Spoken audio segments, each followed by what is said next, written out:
National conference ने आगामी विधानसभा चुनाव के लिए घोषणा पत्र जारी कर दिया है। इसमें 12 वादों के साथ कश्मीर को प्राथमिकता दी गई है। घोषणा पत्र में मुख्य मुद्दा अनुच्छेद 370 और जम्मू कश्मीर के राज्य के दर्जे की बहाली है।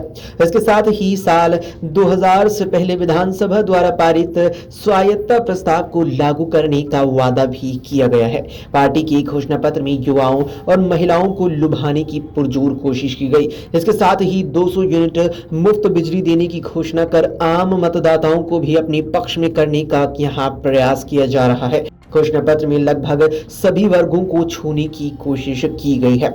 नेशनल कॉन्फ्रेंस के उपाध्यक्ष उमर अब्दुल्ला ने घोषणा पत्र जारी करने के बाद कहा कि पार्टी केवल पूरे होने वाले वादे ही कर रही है। उन्होंने घोषणा पत्र को नेशनल कॉन्फ्रेंस का दृष्टिकोण पत्र और शासन के लिए रोड मैप बताया। घोषणा पत्र में शामिल 12 वादों में जम्मू कश्मीर पुनर्गठन अधिनियम 2019 और केंद्र शासित प्रदेश के बिजनेस एक्ट 2019 को फिर से तैयार करने का भी जिक्र है। तो वहीं घोषणा पत्र में जो प्रमुख बातें रही हैं उसमें भारत पाकिस्तान के बीच बातचीत प्रक्रिया को बढ़ावा देना शामिल है।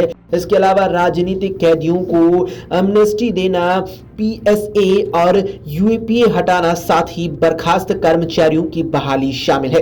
इसके अलावा बेरोजगारी से निपटने के लिए युवाओं को रोजगार पैकेज देने का भी यहाँ जिक्र किया गया है। साथ ही बिजली पानी की समस्या से छुटकारा दिलाना और 200 यूनिट तक मुफ्त बिजली देने की बात भी इसमें शामिल है। इसके अलावा आर्थिक रूप से कमजोर महिलाओं को 5,000 रुपए महीना और साल में 12 सिलेंडर देना, साथ ही विधवा पेंशन भी यहाँ शामिल की गई है। तो राशन और अन्य जरूरी चीजों की आपूर्ति के लिए वितरण व्यवस्था को मजबूत बनाना भी यहाँ शामिल किया गया है। साथ ही नशे के खिलाफ नेशनल कॉन्फ्रेंस के वादा रिपोर्ट को लागू करने की बात भी कही गई है। इसके अलावा कृषि और बागवानी क्षेत्र को मजबूत बनाना, बाहरी फसलों से उत्पादकों को होने वाली क्षति से बचाना इसमें शामिल है। इसके अलावा चिकित्सा पर्यटन को बढ़ावा देना और आधारभूत संरचना को मजबूत करना इसमें शामिल किया गया है। बताते चलें कि जम्मू कश्मीर में विधानसभा चुनाव को लेकर पीपुल्स डेमोक्रेटिक पार्टी यानी पीडीपी ने 8 विधानसभा क्षेत्रों के प्रभारियों की सूची भी जारी कर दी।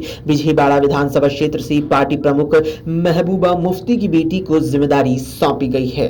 तो वहीं इल्तिजा मुफ्ती विधानसभा चुनाव से अपने राजनीतिक करियर की शुरुआत करने वाली हैं। लोकसभा चुनाव में अपनी मां के लिए प्रचार में उतरने के साथ ही उनकी चुनावी अखाड़े में उतरने की चर्चाएं तेज हो गई थी। बता दें कि पीडीपी ने अनंतनाग पूर्व से अब्दुल रहमान वीरी को अपना प्रभारी बनाया, तो देवसर से सरताज अहमद मदानी, अनंतनाग से डॉक्टर महबूब बेग, तो चरार ए शरीफ से इल्तिजा मुफ्ती, साथ ही वाची से जीएच मोहिउद्दीन वानी, इसके अलावा पुलवामा से वाहिद और रहमान पर्रा और त्राल से रफीक अहमद नाइक को पीडीपी ने अपना प्रभारी नियुक्त किया है। अगर आप ये वीडियो YouTube पर देख रहे हैं तो हमारे चैनल को सब्सक्राइब करें और बेल आइकन को दबाना ना भूलें। अगर आप Facebook पर ये वीडियो देख रहे हैं तो हमारे पेज को लाइक करें।